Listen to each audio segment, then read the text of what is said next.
ನಮಸ್ಕಾರ ವಿದ್ಯಾರ್ಥಿಗಳೇ, ರೆಫ್ರಿಜರೇಷನ್ ಮತ್ತು ಏರ್ ಕಂಡೀಷನಿಂಗ್ ಕುರಿತ ಈ ಮಾಡ್ಯೂಲ್ಗೆ ಸ್ವಾಗತ.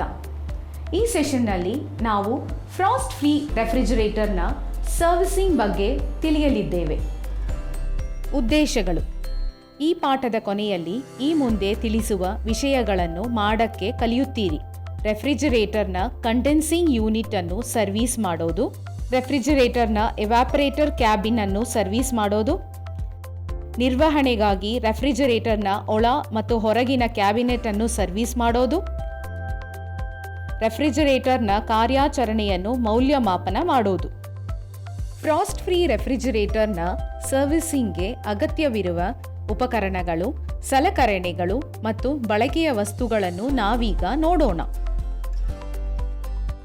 ಉಪಕರಣಗಳು, ಸಲಕರಣೆಗಳು ಮತ್ತು ಬಳಕೆಯ ವಸ್ತುಗಳು: ಥರ್ಮೋಮೀಟರ್, ಟಾಂಗ್ tester, volt meter, screw driver, cutting plier, frost free refrigerator, ಒಂದು ಚಿಕ್ಕ ಏರ್ ಬ್ಲೋವರ್, ನೈಲಾನ್ ಬ್ರಷ್, ಸ್ವಚ್ಛ ಬಟ್ಟೆ, ಮೈಲ್ಡ್ ಡಿಟರ್ಜೆಂಟ್ ಪೌಡರ್, ನೀರಿನ ಬಕೆಟ್, ಎಣ್ಣೆ ಡಬ್ಬಿ.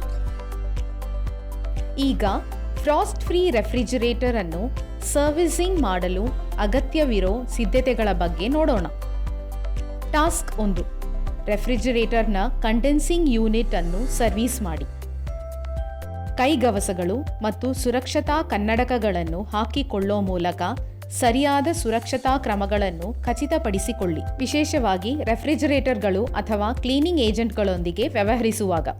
ಹೊಗೆ ಅಥವಾ ಅನಿಲಗಳನ್ನು ಉಸಿರಾಡುವುದನ್ನು ತಪ್ಪಿಸಕ್ಕೆ ಚೆನ್ನಾಗಿ ಗಾಳಿ ಇರುವ ಪ್ರದೇಶದಲ್ಲಿ ಕೆಲಸ ಮಾಡಿ.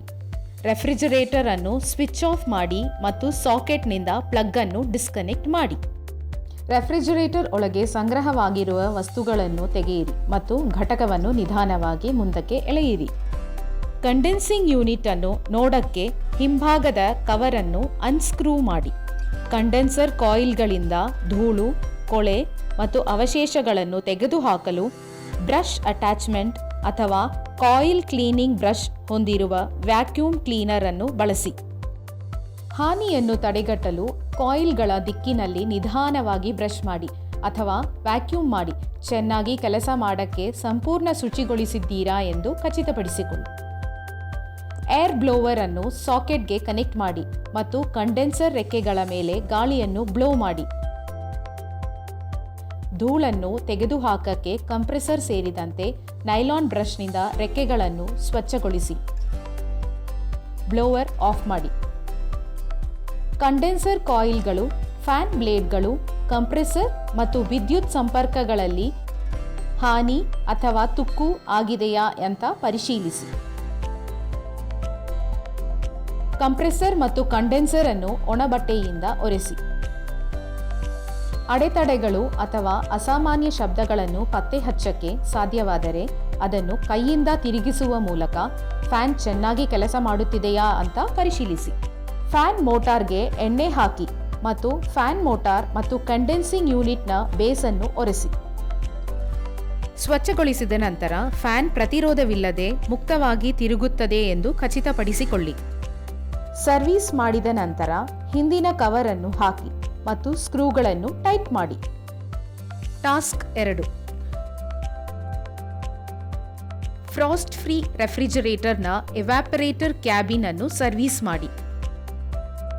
ಈ ಕಾರ್ಯದ ಸಮಯದಲ್ಲಿ ನಿಮ್ಮನ್ನು ರಕ್ಷಿಸಿಕೊಳ್ಳೋಕೆ ನೀವು ಕೈಗವಸುಗಳು ಮತ್ತು ಸುರಕ್ಷತಾ ಕನ್ನಡಕಗಳಂತಹ ಸುರಕ್ಷತಾ ಸಾಧನಗಳನ್ನು ಹಾಕಿದ್ದೀರಿ ಎಂದು ಖಚಿತಪಡಿಸಿಕೊಳ್ಳಿ. ಹೊಗೆ ಅಥವಾ ಅನಿಲಗಳ ಒಡ್ಡುವಿಕೆಯಿಂದ ತಪ್ಪಿಸಲು ಚೆನ್ನಾಗಿ ಗಾಳಿ ಆಡುವ ಪ್ರದೇಶದಲ್ಲಿ ಕೆಲಸ ಮಾಡಿ.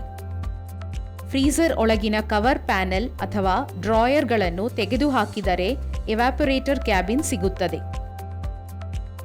ಕ್ಯಾಬಿನ್ನ ಮೇಲಿನ ಬಾಗಿಲನ್ನು ತೆರೆಯಿರಿ ಮತ್ತು ಫ್ರೀಜರ್ ಕ್ಯಾಬಿನ್ ಅನ್ನು ಮೈಲ್ಡ್ ಡಿಟರ್ಜೆಂಟ್ ಸೊಲ್ಯೂಷನ್ ನೆನೆಸಿದ ಬಟ್ಟೆಯಿಂದ ಒರೆಸುವ ಮೂಲಕ ಸ್ವಚ್ಛಗೊಳಿಸಿ. ಸ್ವಚ್ಛವಾದ ನೀರಿನಲ್ಲಿ ನೆನೆಸಿದ ಬಟ್ಟೆಯಿಂದ ಅದನ್ನು ಮತ್ತೆ ಒರೆಸಿ ಮತ್ತು ಕೊನೆಯದಾಗಿ ಒಣಬಟ್ಟೆಯಿಂದ ಒರೆಸಿ. ಎವಾಪರೇಟರ್ ಕ್ಯಾಬಿನ್ಗೆ ಕನೆಕ್ಟ್ ಆಗಿರೋ ಒಳಚರಂಡಿ ವ್ಯವಸ್ಥೆಗೆ ಯಾವುದೇ ಅಡೆತಡೆಗಳಿಲ್ಲ ಎಂದು ಖಚಿತಪಡಿಸಿಕೊಳ್ಳಿ. ನೀರು ಸಂಗ್ರಹವಾಗುವುದನ್ನು ತಡೆಯಕ್ಕೆ ಅಗತ್ಯವಿದ್ದರೆ ಡ್ರೈನ್ ಟ್ಯೂಬ್ ಅನ್ನು ಸ್ವಚ್ಛಗೊಳಿಸಿ. ಇವಾಪರೇಟರ್ ಕ್ಯಾಬಿನ್ನ ಕೆಳಗಿರುವ ಡ್ರೈನ್ ಪ್ಯಾನ್ನಲ್ಲಿ ಕೊಳಕು ಅಥವಾ ಅವಶೇಷಗಳಿವೆಯೇ ಅಂತ ಪರಿಶೀಲಿಸಿ ಮತ್ತು ಅದನ್ನು ಸಂಪೂರ್ಣವಾಗಿ ಸ್ವಚ್ಛಗೊಳಿಸಿ. ಇವಾಪರೇಟರ್ ಫ್ಯಾನ್ ಗ್ರಿಲ್ ಅನ್ನು ತೆಗೆದುಹಾಕಿ ಅದರಲ್ಲಿ ಯಾವುದೇ ಅವಶೇಷಗಳು ಅಥವಾ ಅಡೆತಡೆಗಳಿದೆಯಾ ಎಂದು ಪರೀಕ್ಷಿಸಿ. ಫ್ಯಾನ್ ಬ್ಲೇಡ್ಗಳು ಮತ್ತು ಗ್ರಿಲ್ ಅನ್ನು ಒಣ ಬಟ್ಟೆಯಿಂದ ಸ್ವಚ್ಛಗೊಳಿಸಿ. ನಂತರ ಗ್ರಿಲ್ ಅನ್ನು ಸರಿಪಡಿಸಿ. ಇವಾಪರೇಟರ್ ಕ್ಯಾಬಿನ್ ಒಣಗುವವರೆಗೆ ಮೇಲಿನ ಬಾಗಿಲನ್ನು ತೆರೆದಿಡಿ. ನಂತರ ಅದನ್ನು ಮುಚ್ಚಿ. ಈಗ ನಾವು ಫ್ರಾಸ್ಟ್ ಫ್ರೀ ರೆಫ್ರಿಜರೇಟರ್ನ ಸರ್ವಿಸಿಂಗ್ ಪ್ರಕ್ರಿಯೆ ಬಗ್ಗೆ ನೋಡೋಣ. ಟಾಸ್ಕ್ 3. ಫ್ರಾಸ್ಟ್ ಫ್ರೀ ರೆಫ್ರಿಜರೇಟರ್ನ ಹೊರ ಮತ್ತು ಒಳ ಕ್ಯಾಬಿನೆಟ್ ಮತ್ತು ಬಾಗಿಲನ್ನು ಸರ್ವಿಸ್ ಮಾಡಿ. ನಿಮ್ಮನ್ನು ರಕ್ಷಿಸಿಕೊಳ್ಳೋಕೆ ಕೈಗವಸಗಳು ಮತ್ತು ಸುರಕ್ಷತಾ ಕನ್ನಡಕಗಳಂತಹ ಸುರಕ್ಷತಾ ಸಾಧನಗಳನ್ನು ಹಾಕಿಕೊಳ್ಳಿ.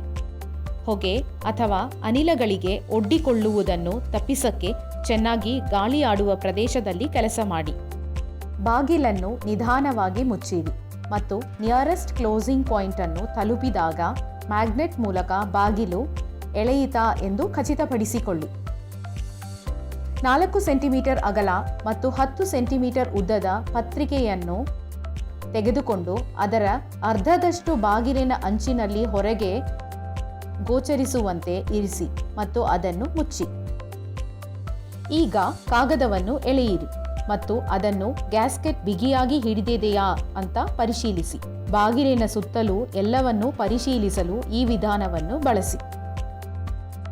ಕೆಲವು ಸ್ಥಳಗಳಲ್ಲಿ ಗ್ಯಾಸ್ಕೆಟ್ ಬಿಗಿಯಾಗಿ ಹಿಡಿದಿಲ್ಲದಿದ್ದರೆ ಒಳಗಿನಿಂದ ತಂಪಾದ ಗಾಳಿ ಸೋರಿಕೆಯಾಗುವ ಸಾಧ್ಯತೆ ಇದೆ ಅಂತ ಭಾವಿಸಿ. ಪತ್ರಿಕೆಯನ್ನು ಅಚ್ಚುಕಟ್ಟಾಗಿ ಮಡಚಿ ಮತ್ತು ಅದನ್ನು ಗ್ಯಾಸ್ಕೆಟ್ ಮತ್ತು ಬಾಗಿಲಿನ ಒಳಗೋಡೆಯ ನಡುವೆ ಸೇರಿಸಿ. ಕಾಗದ ಕಾಣದಂತೆ ನೋಡಿಕೊಳ್ಳಿ.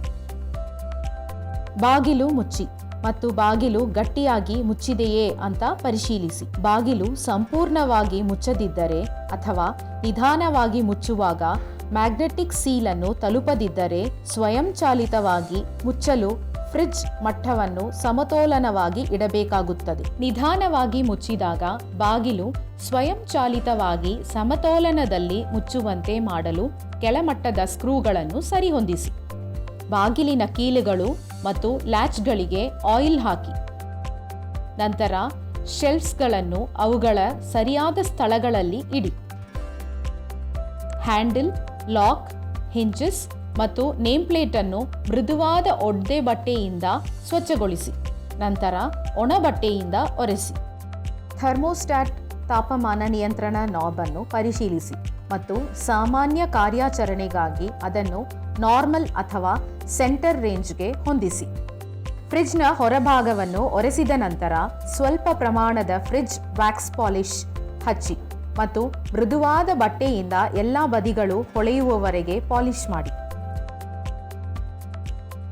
ಪ್ಲಗ್ ಅನ್ನು ಕನೆಕ್ಟ್ ಮಾಡಿ ಮತ್ತು ರೆಫ್ರಿಜರೇಟರ್ ಅನ್ನು ಆನ್ ಮಾಡಿ. ಬಾಗಿಲನ್ನು ತೆರೆಯಿರಿ ಮತ್ತು ಒಳಗಿನ ಕ್ಯಾಬಿನೆಟ್ ಲೈಟ್ ಉರಿಯುತ್ತಿದೆಯಾ ಅಂತ ಪರಿಶೀಲಿಸಿ. ಸರಿಯಾಗಿ ಆಫ್ ಆನ್ ಆಗುತ್ತಿದೆಯಾ ಅಂತ ಪರೀಕ್ಷಿಸೋಕೆ ಡೋರ್ ಸ್ವಿಚ್ ಅನ್ನು ತಳ್ಳಿ ನೋಡಿ. 10 ನಿಮಿಷಗಳ ನಂತರ ಎವಾಪರೇಟರ್ ಪ್ಲೇಟ್ ಅನ್ನು ಸ್ಪರ್ಶಿಸಿ ಮತ್ತು ಶೀತವನ್ನು ಅನುಭವಿಸಿ. ಈಗ ರೆಫ್ರಿಜರೇಟರ್ ಸಿದ್ಧವಾಗಿದೆ ಮತ್ತು ನೀವು ಆಹಾರ ಪದಾರ್ಥಗಳು ಮತ್ತು ತಂಪು ಪಾನೀಯಗಳನ್ನು ಸರಿಯಾದ ರ್ಯಾಕ್ಗಳಲ್ಲಿ ಲೋಡ್ ಮಾಡಬಹುದು. ಟಾಸ್ಕ್ 4. ಫ್ರಾಸ್ಟ್ ಫ್ರೀ ರೆಫ್ರಿಜರೇಟರ್ನ ಕಾರ್ಯಾಚರಣೆಯನ್ನು ಪರೀಕ್ಷಿಸಿ. ಎಲೆಕ್ಟ್ರಿಕಲ್ ಮತ್ತು ಮೆಕ್ಯಾನಿಕಲ್ ಕಾಂಪೊನೆಂಟ್ಸ್ ಪರಿಶೀಲಿಸಿದ ನಂತರ ಘಟಕವನ್ನು ಮತ್ತೆ ಜೋಡಿಸಿ ಮತ್ತು ಅದರ ಕಾರ್ಯಕ್ಷಮತೆ ಪರೀಕ್ಷೆಯನ್ನು ಮುಂದುವರೆಸಿ. ಘಟಕದ ಬಾಗಿಲುಗಳನ್ನು ಸರಿಯಾಗಿ ಮುಚ್ಚಿದ್ದೀರಾ ಅಂತ ಖಚಿತಪಡಿಸಿಕೊಳ್ಳಿ. ರೆಫ್ರಿಜರೇಟರ್ ಅನ್ನು ಪ್ಲಗ್ ಇನ್ ಮಾಡಿ ಮತ್ತು ಅದು ಸ್ಟೆಬಿಲೈಸ್ ಆಗಕ್ಕೆ ಬಿಡಿ. ರೆಫ್ರಿಜರೇಟರಿನ ಹಸ್ತಚಾಲಿತ ಶಿಫಾರಸುಗಳು ಪ್ರಕಾರ ಫ್ರೀಜರ್ ಮತ್ತು ತಾಜಾ ಆಹಾರ ವಿಭಾಗಗಳಿಗೆ ಅಪೇಕ್ಷಿತ ತಾಪಮಾನ ಸೆಟ್ಟಿಂಗ್ಗಳನ್ನು ಹೊಂದಿಸಿ. ರೆಫ್ರಿಜರೇಟರ್ ಆನ್ ಮಾಡಿದಾಗ ಕಂಪ್ರೆಸರ್ ಪ್ರಾರಂಭವಾಗೋ ಶಬ್ದವನ್ನು ಕೇಳಿಸಿಕೊಳ್ಳಿ. ಇದು ಸಾಮಾನ್ಯವಾಗಿ ಚಾಲನೆಯಲ್ಲಿರುವಾಗ ಕಡಿಮೆ ಹಮ್ಮನ್ನು ಹೊರಸೂಸುತ್ತದೆ. ಕಂಪ್ರೆಸರ್ ಬಳಿ ಇರುವ ಕಂಡೆನ್ಸರ್ ಫ್ಯಾನ್ನಲ್ಲಿ ಯಾವುದೇ ಅಸಾಮಾನ್ಯ ಶಬ್ದಗಳಿಲ್ಲದೆ ಸರಾಗವಾಗಿ ಚಲಿಸುತ್ತಿದೆಯಾ ಅಂತ ಪರಿಶೀಲಿಸಿ. ಫ್ರೀಜರ್ ಮತ್ತು ತಾಜಾ ಆಹಾರ ವಿಭಾಗಗಳಲ್ಲಿ ಏರ್ ಸರ್ಕ್ಯುಲೇಷನ್ ಅನ್ನು ಅನುಭವಿಸಿ. ಗಾಳಿಯು ತಂಪಾಗಿರಬೇಕು ಮತ್ತು ಸ್ಥಿರವಾಗಿರಬೇಕು. ಕೆಲವು ಗಂಟೆಗಳ ಕಾರ್ಯಾಚರಣೆಯ ನಂತರ ವಿವಿಧ ವಿಭಾಗಗಳಲ್ಲಿನ ತಾಪಮಾನವನ್ನು ಪರೀಕ್ಷಿಸಕ್ಕೆ ಥರ್ಮೋಮೀಟರ್ ಬಳಸಿ ಮತ್ತು ಅವು ಶಿಫಾರಸು ಮಾಡಿದ ವ್ಯಾಪ್ತಿಯಲ್ಲಿವೆಯಾ ಅಂತ ಖಚಿತಪಡಿಸಿಕೊಳ್ಳಿ. ಸಾಮಾನ್ಯವಾಗಿ ಫ್ರೀಜರ್ಗೆ 0 ಡಿಗ್ರಿ ಫ್ಯಾರನ್ಹೀಟ್ ಮತ್ತು ತಾಜಾ ಆಹಾರ ವಿಭಾಗಕ್ಕೆ ಸುಮಾರು 37ರಿಂದ 40 ಡಿಗ್ರಿ ಫ್ಯಾರನ್ಹೀಟ್. ಐಸ್ ಟ್ರೇ ಅನ್ನು ನೀರಿನಿಂದ ತುಂಬಿಸಿ ಮತ್ತು ಅದನ್ನು ಫ್ರೀಜರ್ ಕಂಪಾರ್ಟ್ಮೆಂಟ್ನಲ್ಲಿ ಇಡಿ. ಥರ್ಮೋಸ್ಟ್ಯಾಟ್ ನಾಬ್ ಅನ್ನು ಸಾಮಾನ್ಯ ಸ್ಥಾನಕ್ಕೆ ಮೀಡಿಯಂ ಕೂಲಿಂಗ್ಗೆ ಹೊಂದಿಸಿ. ಕ್ಯಾಬಿನೆಟ್ ಒಳಗೆ ಡಿಜಿಟಲ್ ಥರ್ಮೋಮೀಟರ್ನ ಸಂವೇದನಾ ಶೋಧಕವನ್ನು ಇಡಿ. ಘಟಕವು ಯಾವುದೇ ಅಡೆತಡೆಯಿಲ್ಲದೆ 2 ಗಂಟೆಗಳ ಕಾಲ ನಿರಂತರವಾಗಿ ಚಲಿಸಕ್ಕೆ ಬಿಡಿ. 2 ಗಂಟೆಗಳ ನಂತರ ಫ್ರೀಜರ್ ಬಾಗಿಲು ತೆರೆಯಿರಿ ಮತ್ತು ಐಸ್ ಟ್ರೇಯಲ್ಲಿರುವ ನೀರು ಘನ ಮಂಜುಗಡ್ಡೆಯಾಗಿದೆಯಾ ಅಂತ ಪರಿಶೀಲಿಸಿ. ಡಿಜಿಟಲ್ ಥರ್ಮೋಮೀಟರ್ನಲ್ಲಿ ತೋರಿಸಿರುವ ತಾಪಮಾನವನ್ನು ಗಮನಿಸಿ ಮತ್ತು ಅದನ್ನು ಆರಂಭದಲ್ಲಿದ್ದ ತಾಪಮಾನದೊಂದಿಗೆ ಹೋಲಿಸಿ. ಘಟಕವು ಸಾಮಾನ್ಯವಾಗಿ ಕಾರ್ಯನಿರ್ವಹಿಸುತ್ತಿದೆ ಅಂತ ಖಚಿತಪಡಿಸಿಕೊಳ್ಳಿ. ರೀಕ್ಯಾಪ್: ಈ ಸೆಷನ್ನಲ್ಲಿ ನಾವು ಏನೆಲ್ಲ ಕಲಿತ್ವಿ? ರೆಫ್ರಿಜರೇಟರ್ನ ಕಂಡೆನ್ಸಿಂಗ್ ಯೂನಿಟ್ ಅನ್ನು ಸರ್ವಿಸ್ ಮಾಡೋದು, ರೆಫ್ರಿಜರೇಟರ್ನ ಎವಾಪರೇಟರ್ ಕ್ಯಾಬಿನ್ ಅನ್ನು ಸರ್ವಿಸ್ ಮಾಡೋದು, ನಿರ್ವಹಣೆಗಾಗಿ ರೆಫ್ರಿಜರೇಟರ್ನ ಒಳ ಮತ್ತು ಹೊರಗಿನ ಕ್ಯಾಬಿನೆಟ್ ಅನ್ನು ಸರ್ವಿಸ್ ಮಾಡೋದು, ರೆಫ್ರಿಜರೇಟರ್ನ ಕಾರ್ಯಾಚರಣೆಯನ್ನು ಮೌಲ್ಯಮಾಪನ ಮಾಡೋದು. ಫ್ರಾಸ್ಟ್ ಫ್ರೀ ರೆಫ್ರಿಜರೇಟರ್ ಸರ್ವಿಸ್ ಪ್ರಕ್ರಿಯೆಯನ್ನು ನೀವೆಲ್ಲರೂ ಅರ್ಥ ಮಾಡಿಕೊಂಡಿದ್ದೀರಿ ಅಂತ ನಾನು ಭಾವಿಸುತ್ತೇನೆ. ವಿದ್ಯಾರ್ಥಿಗಳಿಗೆ ಧನ್ಯವಾದಗಳು. ಮತ್ತೆ ಮುಂದಿನ ಸೆಷನ್ನಲ್ಲಿ ನಾವು ಭೇಟಿಯಾಗೋಣ. ಬಾಯ್.